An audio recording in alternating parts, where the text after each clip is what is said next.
Olá, pessoal. Vamos dar início à nossa terceira aula de Semiologia e Semiotécnica 2.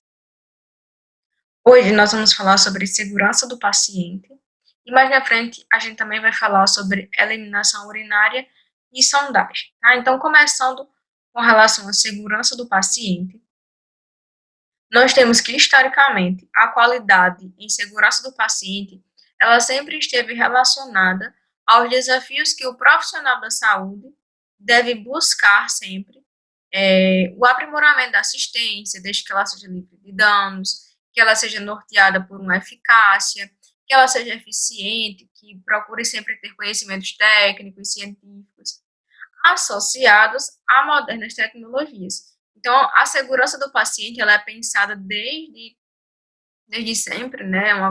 É um fato histórico, né? A questão da segurança do paciente. E essa segurança ela deve estar sempre ligada a norteada, na verdade, né? De forma que ela seja livre de danos, que ela tenha uma eficácia melhor, né? Que a sua eficiência seja melhor, seja mais eficaz, né, diante do conhecimento técnico, diante de um conhecimento científico.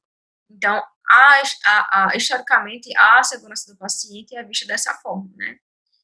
E desde tempos remotos, a qualidade e segurança do paciente é alvo de significativo debate pelos estudiosos, né? Pois, não obstante o cuidado humano traga inúmeros benefícios, os erros são cada vez mais frequentes no tocante à assistência prestada aos pacientes. Então, a qualidade da segurança do paciente, né?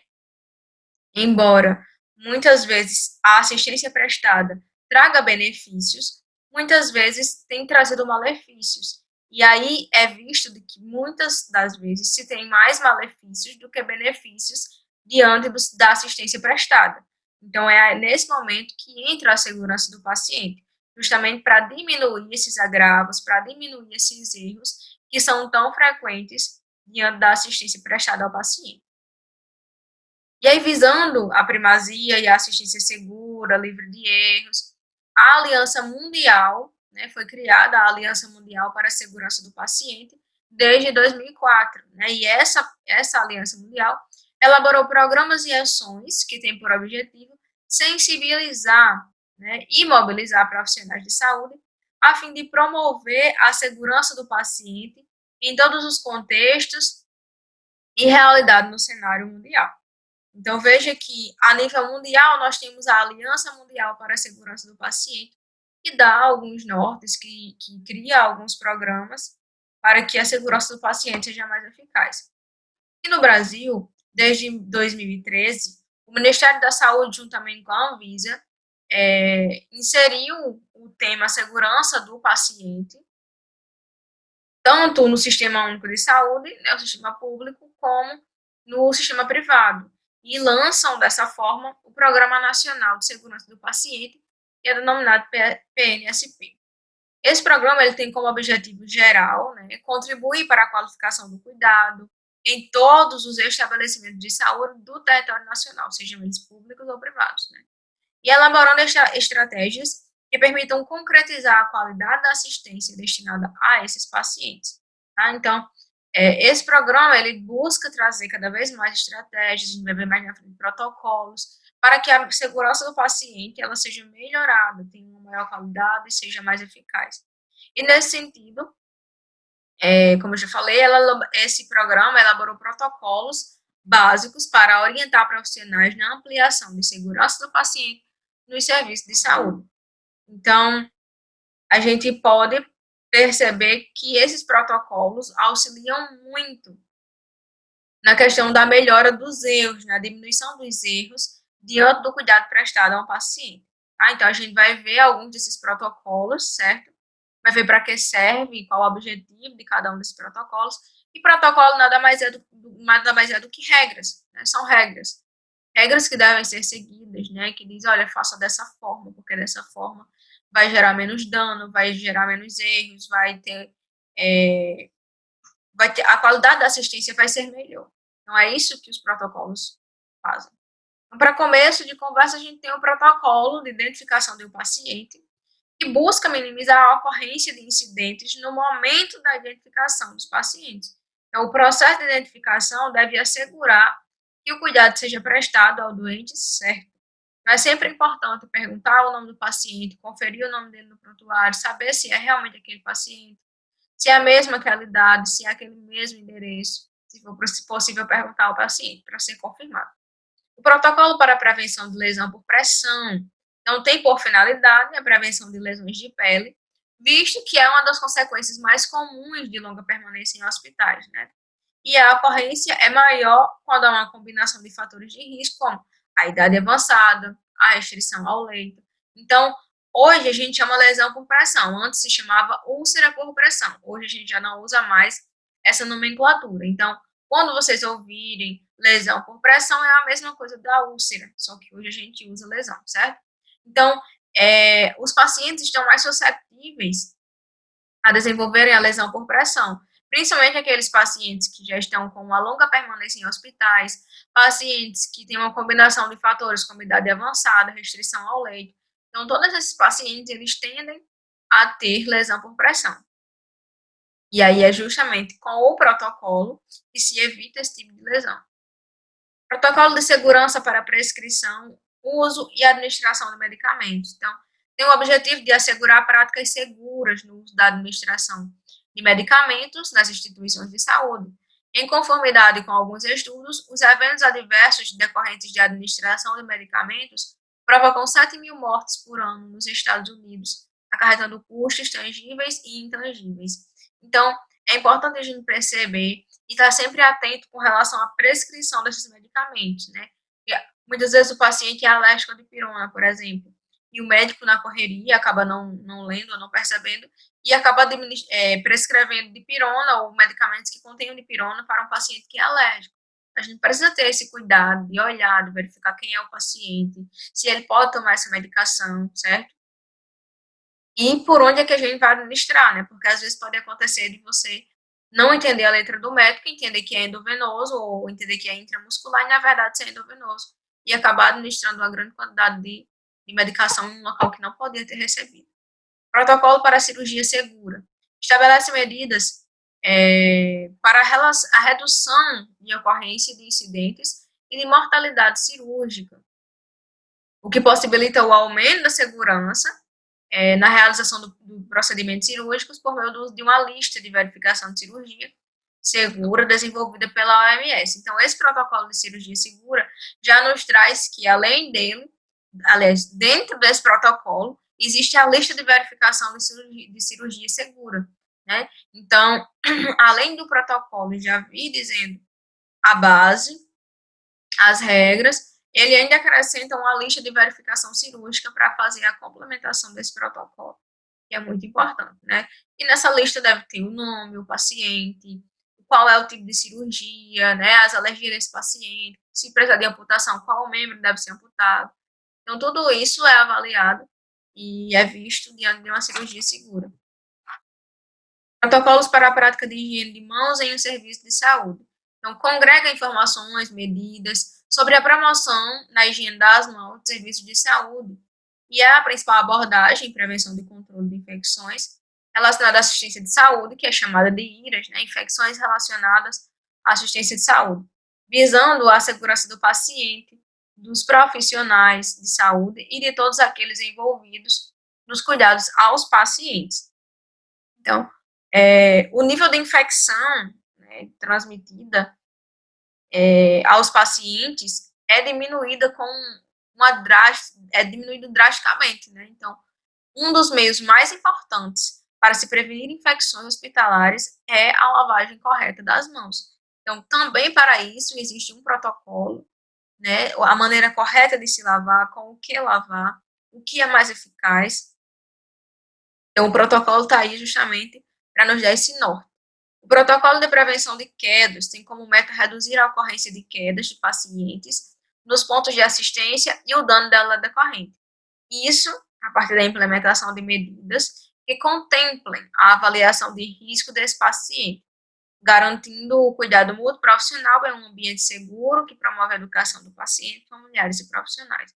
Então, é importante entender que, com relação ao protocolo de prevenção de quedas, durante a assistência, existe uma avaliação desse paciente, para saber se esse paciente está ou não susceptível a ter quedas, né, a cair. E aí é importante também, além dessa, por meio dessa avaliação, se cumprir o protocolo, né, e diminuir cada vez mais os riscos de queda desse paciente. Além disso, também nesse protocolo, vem garantindo que esse paciente terá um cuidado muito profissional. Através do protocolo, ele terá um ambiente mais seguro. E, além disso, a gente precisa fazer a promoção de educação, né, desse paciente, dos familiares que estejam com ele e até mesmo dos profissionais que cuidam dele, para que exista um ambiente mais seguro, né, uma assistência de mais qualidade e que as quedas sejam evitadas. E aí existem os 6 passos, né, a gente viu dentro dos protocolos, existem 6 passos para que o paciente realmente seja seguro, para que exista segurança do paciente. Então, o primeiro que a gente vai ver é justamente o primeiro protocolo, né, identificar corretamente o paciente. Então, perguntar o nome, confirmar isso, confirmar a idade, saber realmente se aquele paciente é o paciente a que você está destinado a prestar aquela assistência que você está indo fazer. Melhorar a comunicação entre profissionais de saúde. É importante que exista essa comunicação entre os profissionais, justamente porque se tiver um paciente que está sondado, ou se tiver um paciente que já tomou medicação, ou que precisa tomar medicação ainda, certo? Então, é importante ter essa comunicação entre os profissionais para a assistência ser de mais qualidade. Melhorar a segurança na prescrição e no uso e administração de medicamentos, né? Então, é importante também observar sempre a questão da prescrição, de como o medicamento deve ser usado, é importante conhecer a ação de cada droga. E na administração desses medicamentos, para não estar administrando por via errada, ou por via que não suporta tantos ml, tanto líquido, né, tanta medicação. Assegurar a cirurgia em local de intervenção, procedimento e paciente correto. Então, é muito de suma importância, né? Assegurar uma cirurgia que seja no local correto, com a pessoa correta, da forma correta. Se precisa ser amputado uma perna, por exemplo, ou um braço, que seja amputado o braço que necessita. Vai fazer a amputação no braço esquerdo. E aí, chega na hora, amputa uma perna. Então, é importante fazer aquele checklistzinho do protocolo de cirurgia segura, né? E sempre manter, identificar o paciente corretamente, qual é o procedimento que vai ser realizado, né? Então, é de suma importância estar vendo isso também e conferindo. Fazer a higienização das mãos para evitar infecções. A gente já sabe que o maior número de infecções ou de mortalidade se dá nos hospitais devido à higienização das mãos de forma incorreta ou a não higienização das mãos. E só pelo simples fato de higienizar as mãos de forma correta, a gente consegue ter uma diminuição significativa, né, na questão das infecções. E por último, o sexto passo é reduzir o risco de quedas e úlceras por pressão, que a gente viu também nos últimos protocolos, fazendo sempre a mudança de decúbito, fazendo a movimentação desse paciente, né, justamente para evitar as úlceras por pressão, e sempre que possível fazer a elevação de grade, por exemplo, para evitar a queda desse paciente. Mas tudo isso depende da avaliação de cada paciente. E aí, ainda falando sobre segurança do paciente, eu quero mostrar um pouquinho para vocês como é que a gente faz, como é que a gente lida com pacientes em estado grave. Então, um paciente que está em estado grave, ele está bem mais suscetível, né, a infecções do que um paciente que não está num estado tão grave, que não está internado no UTI, que não está entubado, né? Então, esse paciente está muito mais suscetível a infecções, tanto pela desregulação de sua resposta imune, quanto pela frequente necessidade de dispositivos invasivos, como sondas, catéteres, né, o tubo orotraqueal. Então, para prevenir infecções, a primeira coisa e mais importante é fazer a higienização das mãos, né? Antes e após o contato com esse paciente. E até mesmo a higienização do meio, né, onde esse paciente está. Para fazer a higienização das mãos, a gente precisa pode utilizar tanto álcool em gel, quanto a gente também pode estar fazendo a lavagem das mãos com água e sabão, que é a mais recomendada, na verdade. Então, deve-se ainda evitar o contato desse paciente com pessoas que estejam doentes, né, que sejam doenças contagiosas, ou que seja só uma virose, um resfriado, uma conjuntivite, uma catapora. Porque se é um paciente grave, a gente já sabe que ele está mais suscetível do que os demais a adquirir, a desenvolver infecções. A ocorrência de trombose, né, então, para fazer a prevenção de eventos tromboembolíticos, né, então a trombose de membros e, consequentemente, a embolia pulmonar, elas são complicações totalmente possíveis diante de pacientes graves. Então, uma vez que a imobilização prolongada e a gravidade da doença crítica constituem fatores de risco. Então, a gravidade da doença e a imobilização prolongada no leito já são fatores críticos, né, para desenvolvimento de eventos tromboembolíticos. Então, existem algumas medidas que podem estar prevenindo esses eventos tromboembolíticos, como, por exemplo, a movimentação precoce desse paciente, né? Tanto evita lesão por pressão, quanto evita a questão dos trombos, né, da embolia. O uso de compressas em pernas, né? Então, meias que possam estar fazendo a compressão da perna ou do membro desse paciente. O uso de medicamentos anticoagulantes, justamente para que os trombos não sejam formados. O medicamento anticoagulante também pode ser administrado nesse paciente, desde que prescrito pelo médico. Prevenção de quedas em pacientes graves, né? Então, existem fatores de risco que são mais, aliás, que deixam essa pessoa que já está em estado grave com um risco ainda maior de quedas, né? Então, pessoas que possuem fraqueza muscular, confusão mental, baixa pressão, hipoglicemia, uso de medicamentos que podem causar sonolência ou desequilíbrio. Então, todos esses são fatores que aumentam ainda mais o risco de queda dessa pessoa que já está em estado grave.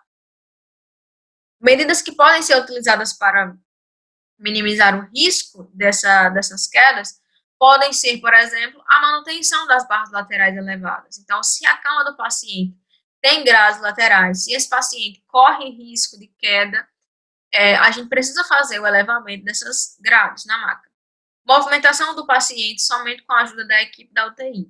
É importante fazer a movimentação desse paciente, mas também é importante que você não faça isso sozinho, justamente pelo risco aumentado de queda desse paciente.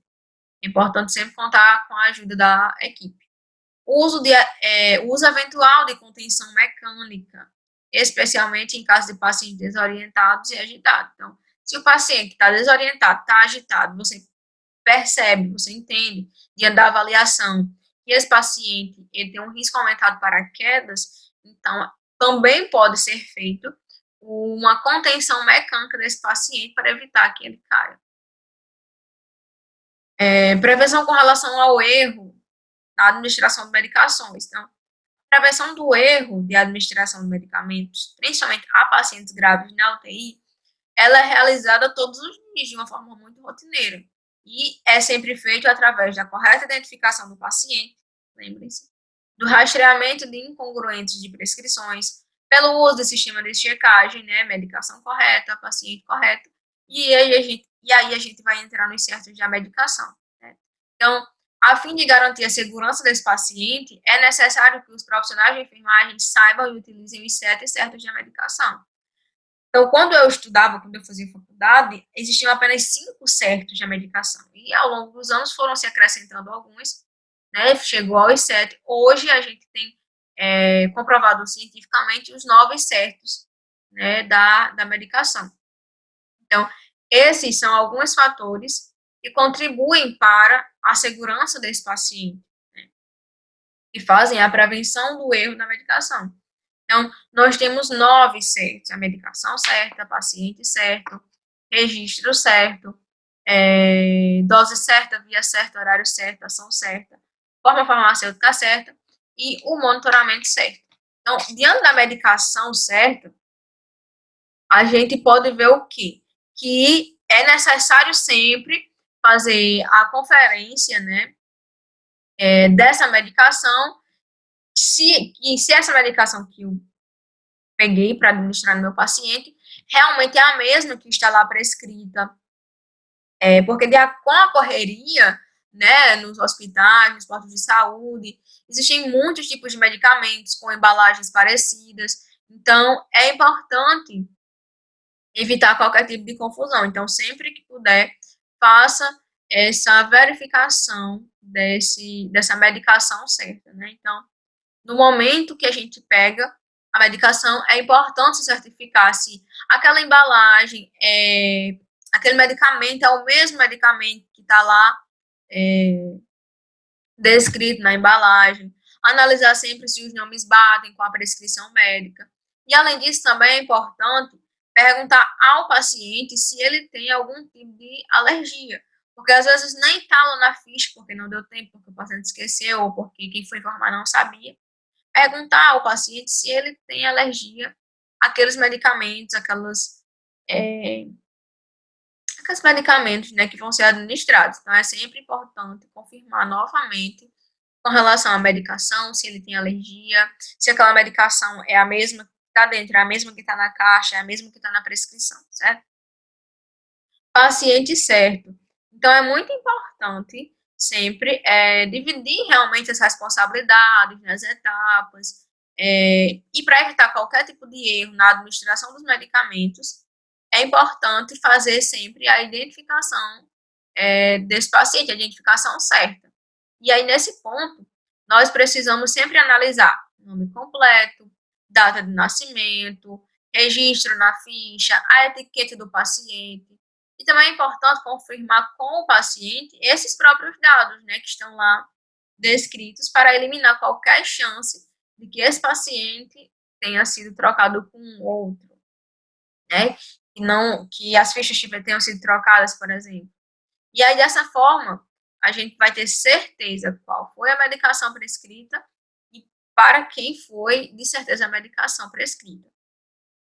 Dosagem certa. Então, o paciente e os medicamentos estão certos.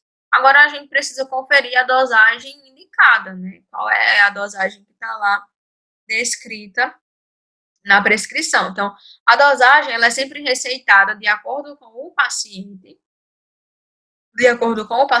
e o seu quadro atual, assim como também as suas particularidades médicas, né? Então, é muito importante a gente estar fazendo a verificação das dosagens, tá?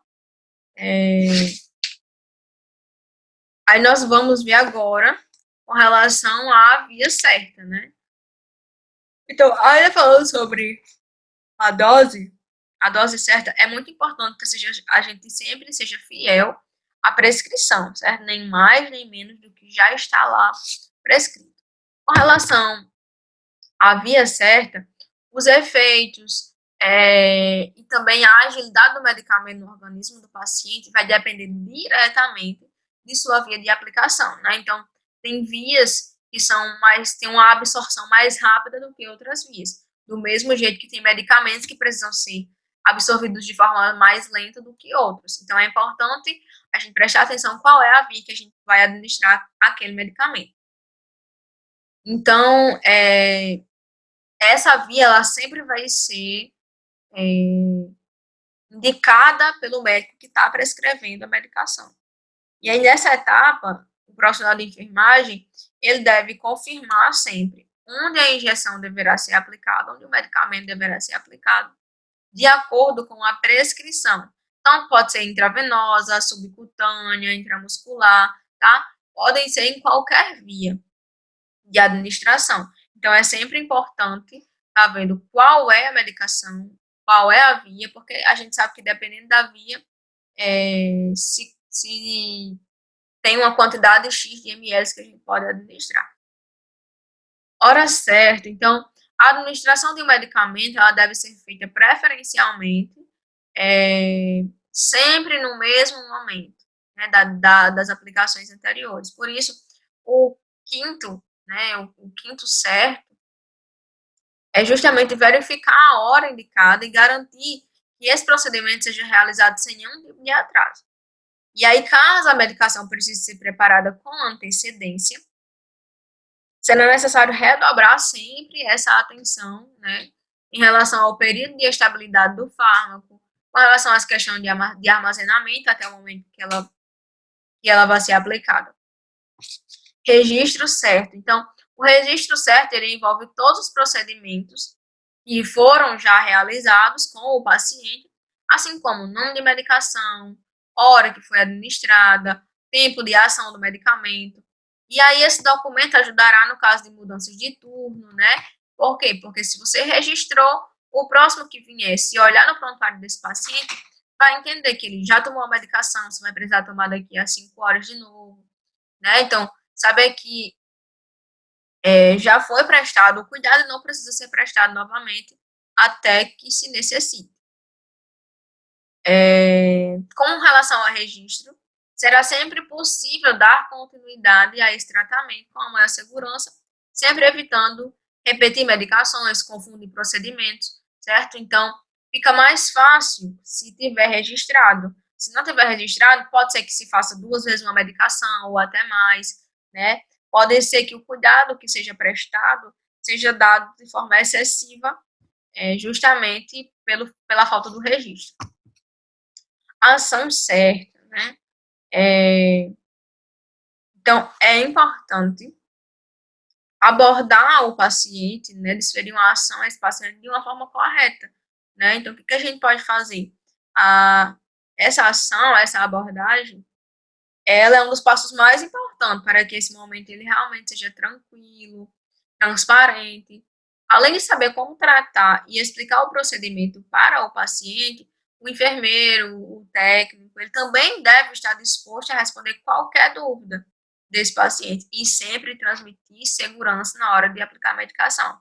Então, por mais que você seja inexperiente, que você ainda não saiba funcionar uma veia, que você ainda não tenha administrado nenhum tipo de medicação, você precisa passar segurança para o paciente, certo? Senão ele não vai se sentir seguro, ele não vai querer fazer o procedimento com você.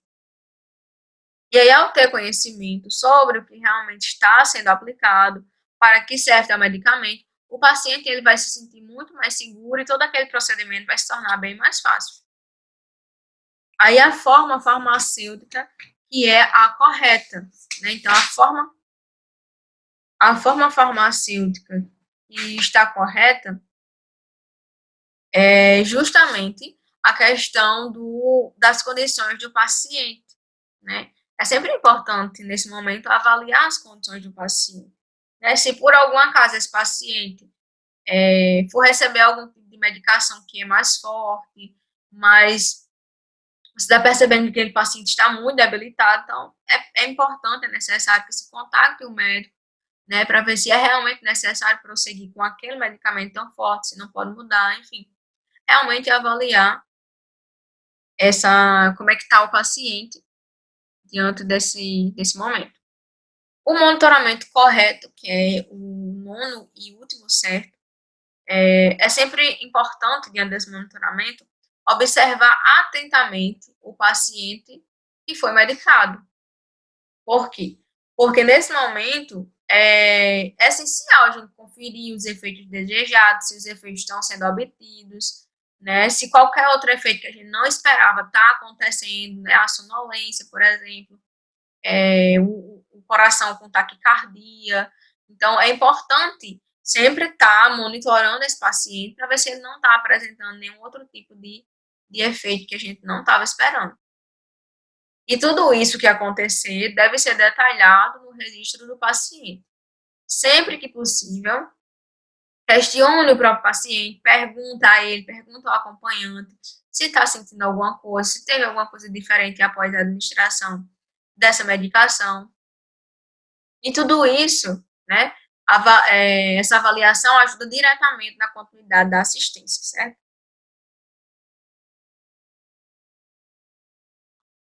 E aí a gente parte para a eliminação urinária, né, ou seja, sondagem vesical.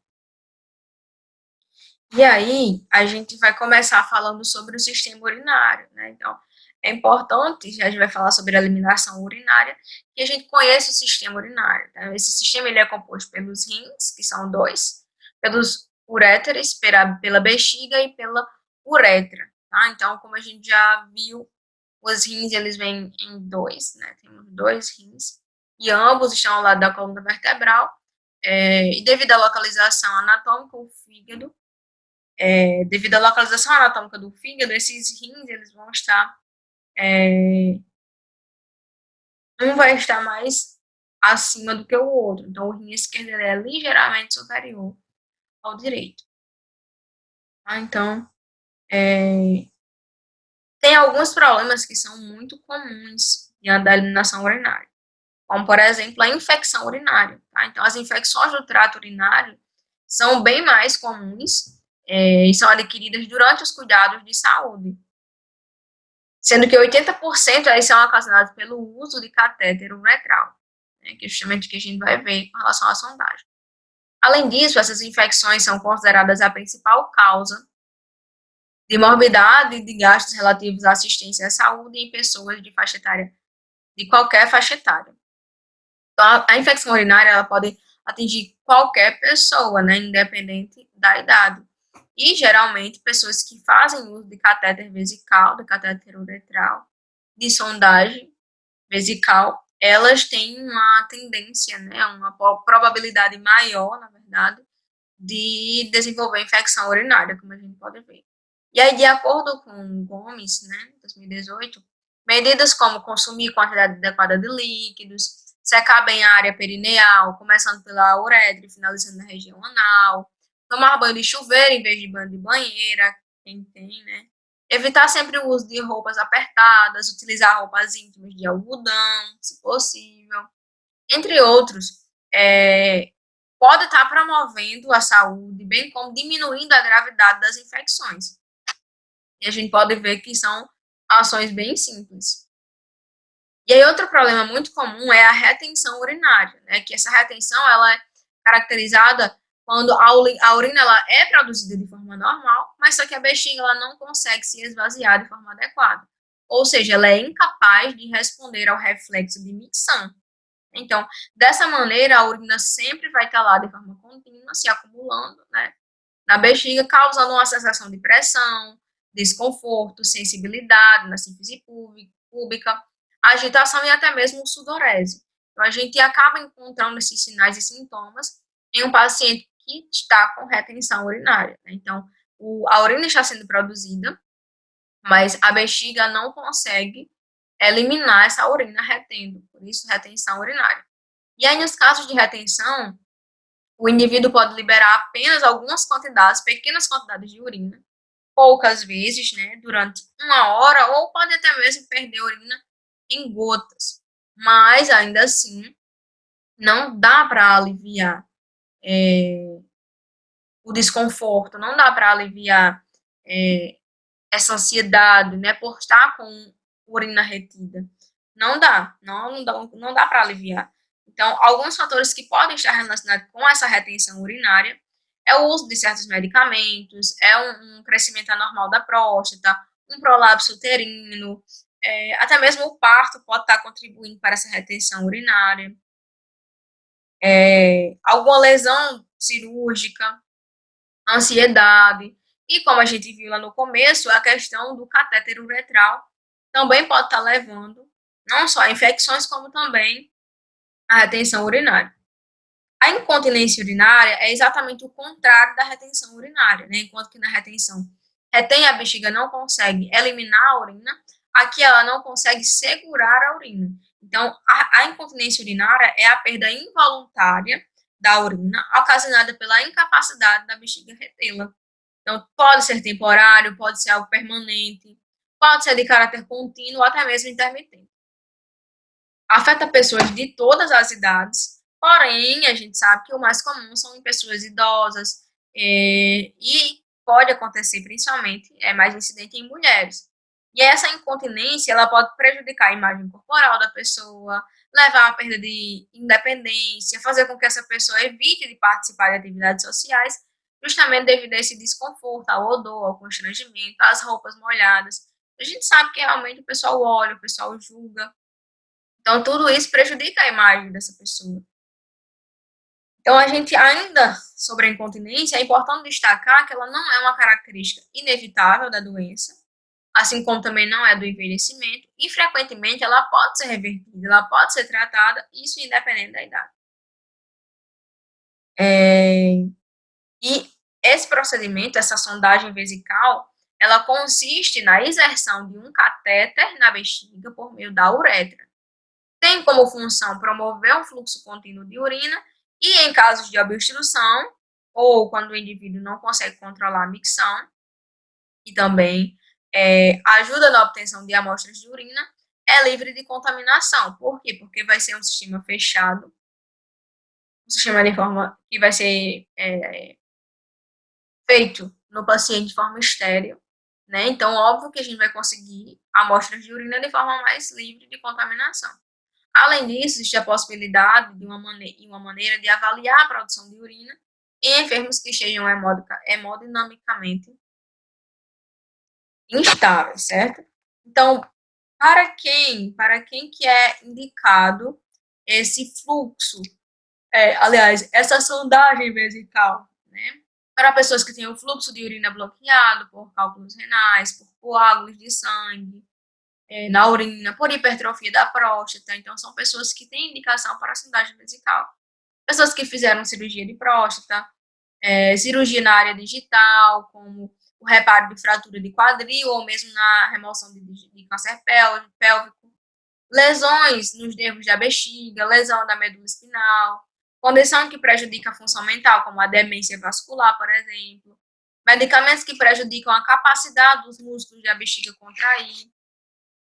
Então, todos esses fatores são indicativos de passagem de sonda vesical, tá? E a sondagem vesical, ela é mantida geralmente, se for de demora, né, por um balonete. Então, nós temos dois tipos. Nós temos a sondagem vesical, que pode ser de alívio, que é apenas com uma sonda plástica ou de Nelaton, como queira falar. E nós temos as sondas de demora, né, que elas são elásticas, flexíveis e são autoestáticas, né, justamente devido à presença do balão na sua extremidade, que quando insuflar no interior da bexiga vai impedir a sua saída. Então, veja que nós temos dois tipos de sonda. Uma para alívio rápido, que é feita de material diferente, né, material plástico, Nelaton, e outro tipo de sonda, que geralmente são chamadas de sonda de Foley, que é feita de um material elástico, né, de borracha. E essa de longa duração, né, como a gente já está escutando o nome longa duração, pode ficar de dias a meses no paciente, certo? Mas geralmente elas são trocadas a cada 12 semanas. Lembro muito bem que não confundam. A sonda de demora é a que possui o balonete, certo?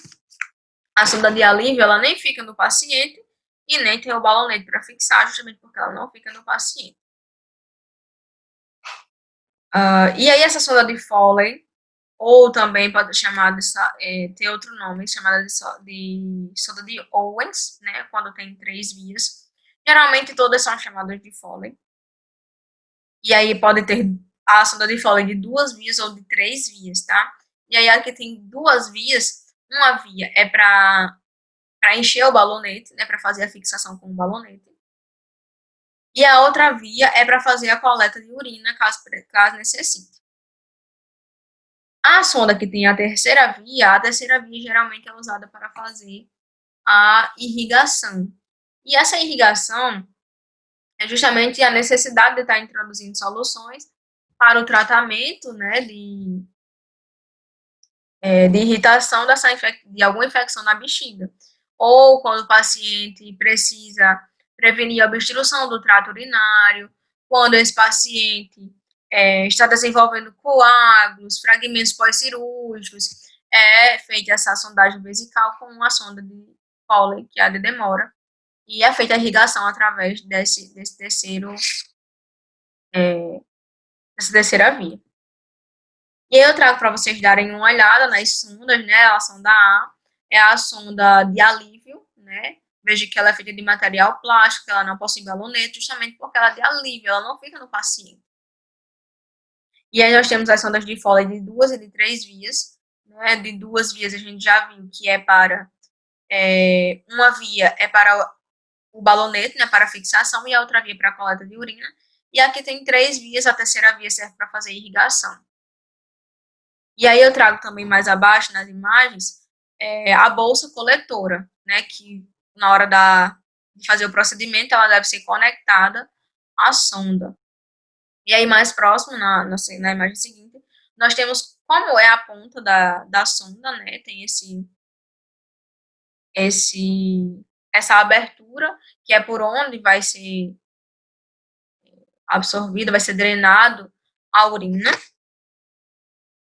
E acima desse local onde vai ser drenada a urina, existe o balonete. E aí a gente vê na imagem seguinte como é que funciona esse balonete, como é que ele é, né, como é que ele fica dentro da bexiga, né, fixado. Então, quando coloca, depois que introduz, faz a fixação, enchendo o balonete com água destilada, que é o que a gente vai ver mais na frente. E aí eu trago só de forma ilustrativa, né, das experiências de um técnico de enfermagem, que eu gosto muito, porque eles sempre trazem, como eu já disse nas outras aulas, o conteúdo de forma mais ilustrativa, né, que fixa melhor na nossa mente o conteúdo. Então, trago para vocês as imagens, né, da sonda de Foley, né, de 2 e de 3 vias, como a gente já viu, a de 2 vias. Uma via é para fazer encher o balão para fazer a fixação, e a outra via para fazer a coleta de urina. Aqui tem 3 vias, a terceira via é para fazer a irrigação. E aí existem alguns tipos de ponta, mas a gente só vai ver no momento duas, que é a ponta simples, que é a ponta da sonda de alívio, e a ponta de Foley, que tem o balonete, que a gente vai estar vendo nos próximos procedimentos. Então, o cateterismo uretral, ele requer uma prescrição médica, né, e a depender da instituição, ele pode ser realizado pela equipe de enfermagem ou pelo profissional médico. Isso de acordo com o Gomes, né? Então, a garantia dessa técnica asséptica é fundamental, justamente para evitar a proliferação de micro-organismos. Então, essas medidas de enfermagem elas devem ser direcionadas para a manutenção do fluxo de urina e a prevenção de infecções. Então, de acordo com Gomes, eu quero ressaltar bem isso, ele vem falando que, a depender da instituição, o procedimento ele vai ser realizado pela equipe de enfermagem ou pelo profissional médico. No entanto, a resolução do COFEN, a resolução número 450 de 2013, vem estabelecer que, a partir de então, o procedimento de sondagem vesical, seja ela de alívio ou de demora, ele passa a ser privativo do enfermeiro. Então, segundo esse parecer, que foi aprovado por essa resolução, a exerção de catéter vesical é função privativa do enfermeiro, ou seja, só o enfermeiro faz o procedimento em função de seus conhecimentos científicos, do procedimento ser de caráter invasivo, de envolver riscos maiores aos pacientes, como, por exemplo, a gente já viu as infecções no trato urinário, né, e trauma uretral vesical. Então, foi feita essa modificação, né, em quem pode estar fazendo esse procedimento, justamente porque ocorriam muitos erros, se trazia muitos danos ao paciente, então foi restringido apenas ao profissional médico e ao profissional enfermeiro. E aí, desta forma, essa sondagem vesical, ela não pode ser delegada, né, passada, para os profissionais, em especial de nível médio ou técnico, que é um ato privativo do enfermeiro. E aí, de acordo com a Anvisa, nós precisamos separar alguns materiais na hora de fazer esse procedimento. Então, quem faz realmente o procedimento é o profissional enfermeiro, mas o técnico, ele auxilia na hora desse procedimento. Então, o técnico já pode, inclusive, ir separando o material, como, por exemplo, o material para higiene íntima, as luvas de procedimento e as luvas estéreis, o campo estéreo, a sonda vesical de um calibre adequado, nós temos sondas 14, 16, 18, 20, 22. Então, esses são os tamanhos de sonda que vão variar de acordo com o paciente, com o porte do paciente, com a idade do paciente, se é homem, se é mulher. O gel lubrificante, que geralmente é xilocaína, né, que é um anestésico local. a gás estéreo, como a gente já viu, e vai precisar também de material estéreo, o antisséptico, que geralmente é utilizado o PVPI, a bolsa coletora de urina, para fazer a conexão com a sonda de Foley, seringa e agulha, e água destilada. E aí, como que é feito esse procedimento? Como que é essa técnica? Mesmo que vocês não façam o procedimento em si, mas vocês acompanham o procedimento. Então, é importante entender qual é o passo a passo para saber os momentos que vocês podem estar ajudando o profissional enfermeiro. Então, colocar o paciente em posição, seja homem ou seja mulher. O profissional técnico pode estar fazendo isso sem problema. Então, se for uma mulher, deixa em posição ginecológica. Se for um homem, deixa as pernas estendidas. E aí a gente também pode estar posicionando o biombo e o foco de luz, se for necessário, também o técnico pode estar fazendo isso. Em seguida, fazer a lavagem das mãos, né, justamente para evitar a contaminação, infecções, já que é um procedimento estéreo. Pode abrir o pacote de sondagem, né, que seria do cateterismo vesical, colocar em uma mesa auxiliar com o campo estéreo, se for possível. Então, o que acontece? Se tiver uma mesa que possa ficar do lado do leito do paciente, é excelente. Se não puder, você pode fazer, abrir esse campo estéreo na mesa, no leito, aliás, no leito do paciente, no sentido diagonal, colocando sempre uma das pontas sobre a região glútea, tomando cuidado para não contaminar a embalagem no interior, porque dentro é estéreo, né? Abriu, então dentro estava totalmente estéreo. Colocar o PVPI, né, na cuba redonda e as bolas com as gases feito bolas, tá? Para fazer a limpeza do local. Abre a sonda do resto do material sobre o campo, né, nunca tocando, só apenas despejando lá dentro, para que o enfermeiro pegue. Gaze, agulha e seringa tem que ser colocado no campo estéreo. Mulher, se for mulher, a gente vai pegar a xilocaína e vai colocar na gaze para poder fazer a lubrificação dessa sonda, da ponta da sonda. Abrir a ampola de água e oferecer a quem está passando o catéter, né? Então, já deixar a ampola aberta, já fazer a abertura dessa ampola para que o profissional seja mais ágil na hora de fazer a coleta, a aspiração dessa água. O enfermeiro deve, então, calçar as luvas, né, agora estéreis, e o mesmo irá fazer o teste do cuff, ou seja, do balonete, porque às vezes o balonete pode vir furado, até mesmo de fábrica. E aí o mesmo vai aspirar 10 ml de água destilada sem tocar na ampola, por isso é necessário a agulha, né, que quando realmente for fazer a administração na sonda não precisa da agulha, tá? É somente a seringa. Mas aí para fazer a aspiração do conteúdo da água destilada é importante usar a agulha. E aí o mesmo deve lubrificar 5 centímetros da sonda, que é justamente o que vai estar sendo introduzido no paciente, de 5 a 7 centímetros. No caso de homens, o enfermeiro deve preparar a seringa de 10 ml de xilocaína gel. Então, vejam que na mulher a gente vai apenas lubrificar a sonda para poder introduzir, né? No homem, não, vai ser preciso ser aspirado, né? Uma seringa de 10 ml com xilocaína em gel, porque vai ser administrado no meato uretral do homem para só então passar a sonda. E aí o mesmo ele deve conectar a sonda ao coletor, tá? Porque na hora que for fazer a introdução da sonda já vai estar conectada e a urina que sair já não vai melar mais nada, não vai contaminar mais nada. Já vai sair diretamente para o saco coletor. E também é importante fazer a antisepsia, certo? Desse paciente. Então, se for uma antisepsia que a gente vai realizar o procedimento em uma mulher, então vai pegar as duas bolas de gases, né? Tá escrito cola, mas é bolas de gases, aí vai fazer a limpeza entre a vulva e os grandes lábios, e vai desprezar. E vai pegar mais duas bolas de gases entre os pequenos lábios. Limpou, joga fora.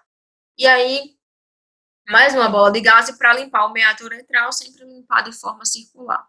Se for um homem, a gente vai primeiro afastar o prepúcio, expor a glande, fazer a antisepsia em movimento circular ou do meato em direção à glande e fazer a elevação do pênis perpendicularmente ao corpo do paciente e fazer a injeção 10 ml de xilocaína no meato uretral.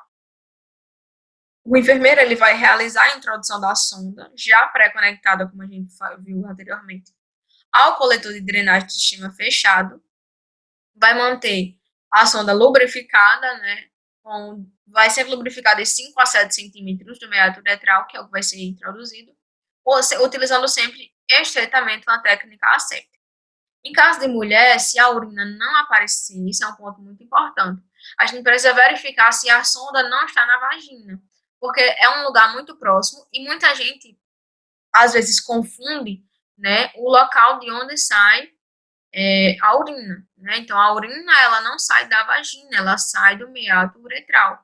Às vezes também pode acontecer apenas porque escorregou e acabou descendo para a vagina. Então, se por algum acaso isso acontecer, a gente vai deixar a sonda na vagina, pode deixar a sonda na vagina, somente para indicar que aquele lugar não é o correto. Pega outra sonda e coloca no lugar correto. Por isso, lá na bandeja dos materiais, nunca coloque apenas uma sonda, sempre coloque duas. E aí a gente vai fazer o teste do balonete, aliás, vai insuflar o balonete já com a água destilada, né? O teste do balonete a gente faz com ar, apenas com ar, tá? Insufla, puxa a seringa, enche a seringa apenas de ar e faz o teste do balão apenas para saber se está furado ou não. E aqui não, aqui a gente já introduziu a sonda, já vai fazer a fixação dessa sonda. A gente vai fixar ela com água destilada, nesse caso com 10 ml de água. Mas é sempre importante verificar na sonda quanto o balonete dela suporta. Porque tem sondas que suportam apenas 5 ml, tem sonda que suportam 10, tem sonda que suporta até 30 ml.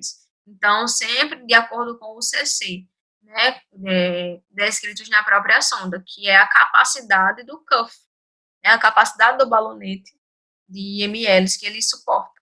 Sempre certificar que a sonda está drenando adequadamente, se realmente está tendo esse retorno de urina. E antes de terminar, tracionar suavemente a sonda até sentir resistência. Não encheu o balonete? Encheu. Então, aliás, o enfermeiro vai fazer essa pequena tração para ter certeza que está realmente fixada a sonda. E aí, a sonda, por fora, ela deve ser fixada a sonda de demora deve ser fixada prendendo juntamente com a bolsa de drenagem. Né? Geralmente, as camas que têm grade deixam a bolsa enganchadinha na grade, sempre abaixo do corpo do paciente. E se for mulheres, faz a fixação na região interna da coxa, e se for homem, pode tanto fazer a fixação na região inguinal, como na suprapúbica, como na hipogástrica, tá? Desde que seja com esparadrapo do tipo antialérgico, que é chamado também micropólio.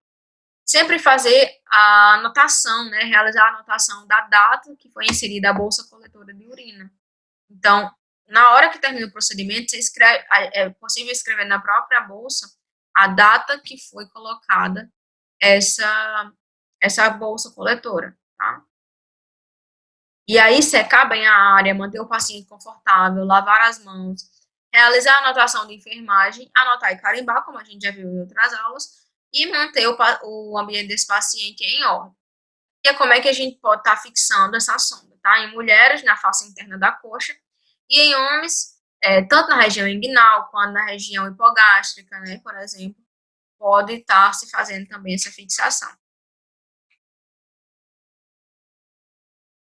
E aí, para retirar, né, o que é o procedimento, o que precisa?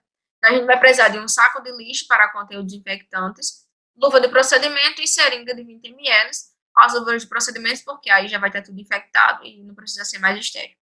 O procedimento é justamente fazer a verificação dessa bolsa coletora, o volume da urina, a cor da urina, o aspecto da urina, tudo isso precisa ser observado, porque precisa ser registrado no prontuário do paciente.